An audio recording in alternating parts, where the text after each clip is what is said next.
Do you hate playing against Snakeyes in Master Duel? Hell, do you hate playing Master Duel? Well, do I have the deck for you?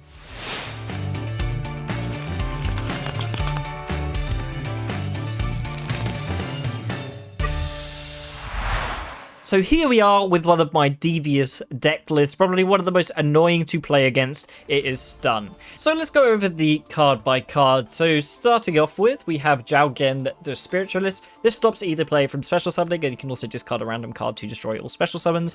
The only real reason you're using it is just to stop special summons, pretty much. Banisher of the Radiance is a really funny one against specifically Snakeyes. It's basically an Arise Heart, but a baby version. Just everything gets banished. Anything that goes to the graves, that really fucks over loads and loads and loads of decks, and we can protect it with a couple of ways in this deck. We have Barrier Statue of the Torrent, again another special summon stopper. Unfortunately, people can still special summon Waters, but that's quite uncommon at the moment, especially when most people are playing like Snakeye and Labyrinth. We have Thunder King Ryo. It's just a really funny, like, kind of draw, like pseudo draw. So neither player can add cards from the deck to the hand except by drawing them. So it doesn't completely lock people off, which is why we only have two. If anything, you could probably increase the ratios of the others if you don't want to craft these. But it's just too funny against some decks.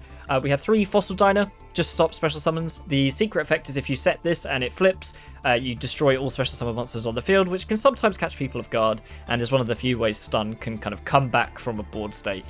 We have Inspector Border. This card is insane, absolutely broken. If you don't know the effect, because it is quite convoluted, the first condition is that you can't normal summon it if you already have another monster in the field. You have to set it. So essentially his effect is neither player can activate monster effects unless there is an extra deck type on the field. What I mean by that is if you just have, for example, Inspector Border on an empty field, there is no extra deck types, no links, no pendulums, no synchros, no fusions, so neither player can activate any monster effects. But say I pass back to you and you go into a link summon, there is now a link monster in the field, so both players can activate one monster effect that turn. Now, the funny thing is, because the only purpose of this is stun, if you run any sort of summon negate, if they commit to this suboptimal play to try and get an effect off, you can just negate the summon of the extra deck monster, so they're pretty much locked. This card is nuts. Now, we have a bit of a spicy inclusion that I don't see in many other stun lists. We have Cyber Dragon. Now, I'm not going to explain this yet, but it will come up, I promise you. We also have 2 D-shifters because banishing stuff in this format is too good. Honestly, it wins against so many decks like Labyrinth, namely Snakeye, because, look at the deck name. That's mainly what it's in here for. It's the only hand trap we run just because it's that oppressive. We have the pots, just for consistency: Pot of Duality, Pot of Extravagance, Pot of Prosperity. I prefer to run 3, 2 playsets, but of course the Master Duel ban list is, well, a bit scuffed. We also have 3 Time Tearing Morganite. You can probably cut this down to 2 if you're running low on your Dust, but essentially this lets you draw twice on your draw phase, but the most important effect is normal summon and set twice a turn, which can be killer, especially if you draw it turn 1, with a special summon negate and maybe a Thunder King or a Banisher. And it's honestly the reason we run Thunder King, so that we don't just summon 2 guys that stop special summoning. It's good to have a combination of a couple. Now onto our protection. We have a couple of equip spells that will come very handy. This Moon Mirror Shield is absolutely disgusting as a card. So whenever a monster battles with a monster that's equipped with the Moon Mirror Shield, the equipped monster will gain plus 100 on whatever higher stat is attacking it. So you attack me with a Dark Magician, it's going to go up to 26. It's a very annoying card to out, so it stops them outing stuff by battle. They have to find an effect negation or a spell and trap pop, as well as being able to kill your monster. Next up, we have another crazy protection equip spell, Power of the Guardians. Now essentially, if your monster is attacked while this is equipped, or it attacks, place a spell counter on Power of the Guardians.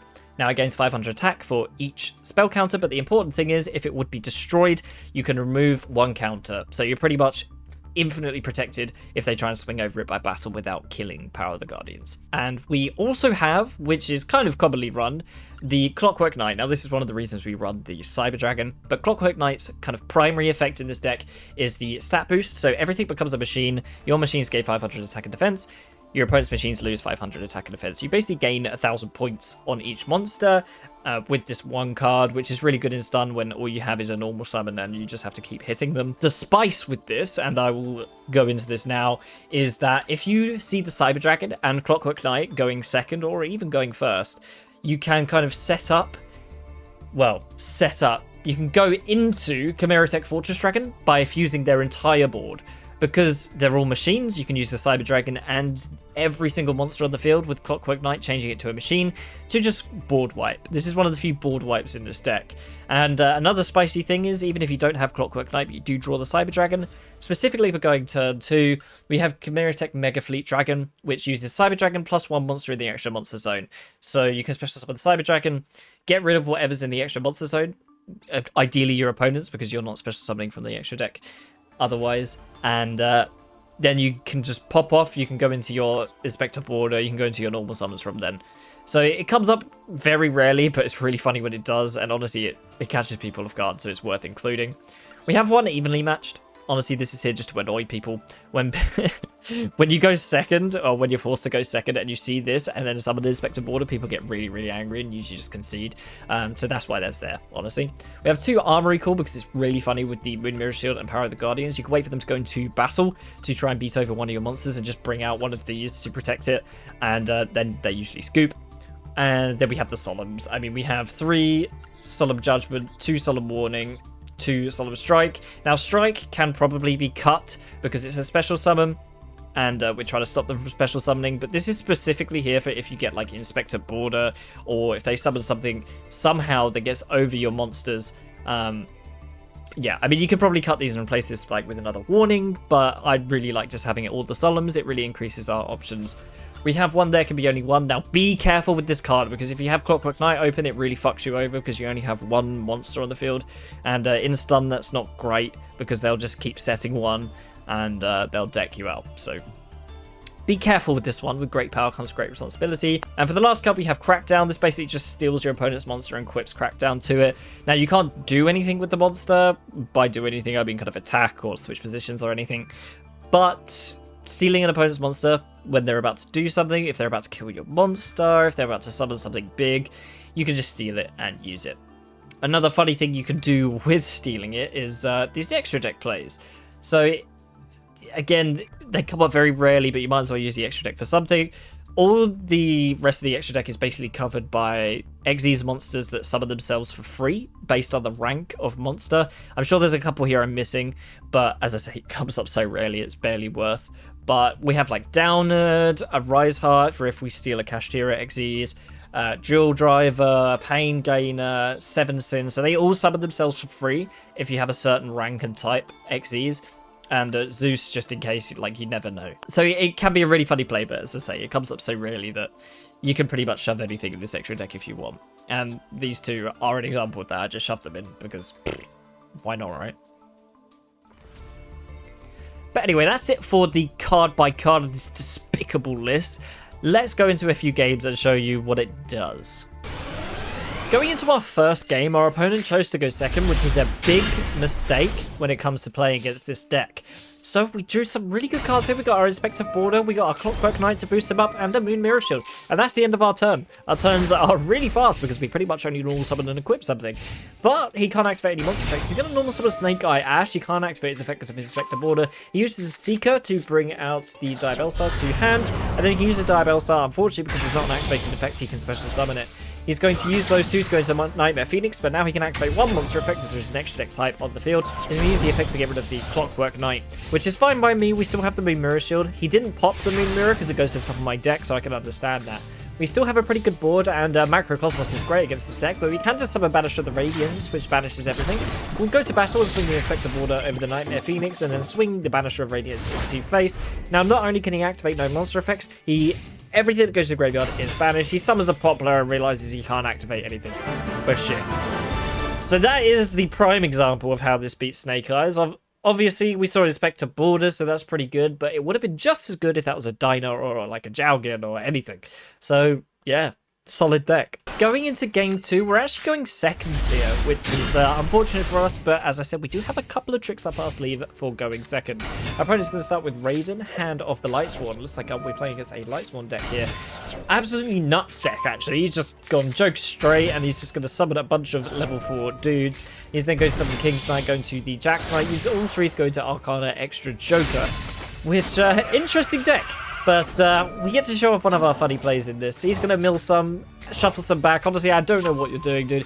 just keep it up. I love rogue decks like this. 1600 Jokers, that's a very appropriate name. Drawing onto Wild Turn, we have plenty of Floodgates, and he summons back Destiny Hero. We're going to go Cyber Dragon Special Summon, get rid of the extra deck monster by going into the Mega Fleet, normal summon the Diner. Then we're going to use the Morganite so we can get another normal summon, but it doesn't matter. We'll just go into battle and swing over those.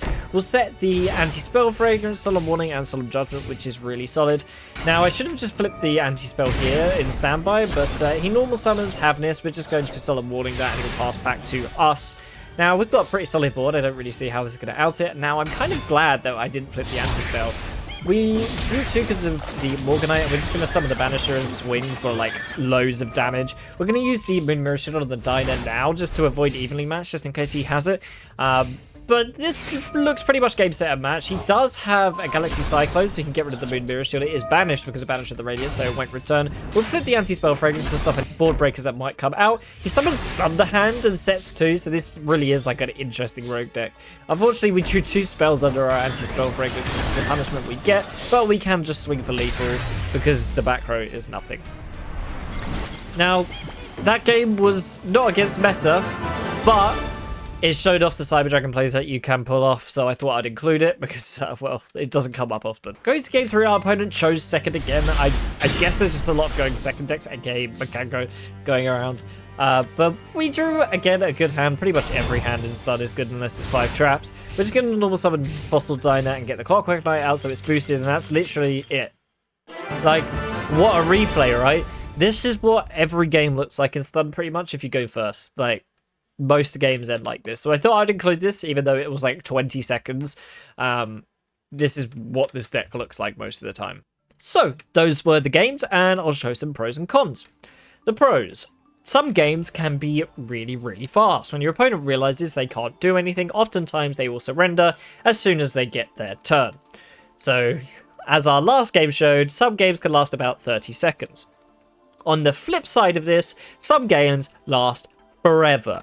Some opponents refuse to concede because they know there is an out somewhere in their deck, and you can see games go up to 30 turns plus. Another advantage of this deck is that it's so damn easy. You pretty much just normal summon something, equip it, pass your turn, and the only point of interaction you need to worry about is when to activate your Solemns, when to activate your summon limits, and usually those are self-explanatory anyway. This is a deck you can play on your second monitor while playing real Yu-Gi-Oh! On the other monitor. But again, some people do not like that. I will admit, if I'm playing only Master Duel and I'm playing this deck, I get bored. It's a funny deck for the first couple of games once you see how quickly people surrender, but that's it. You get your quick concedes, you get your quick wins, but you get your slow losses as well. So I only really recommend this if you are using this as a secondary monitor type of deal.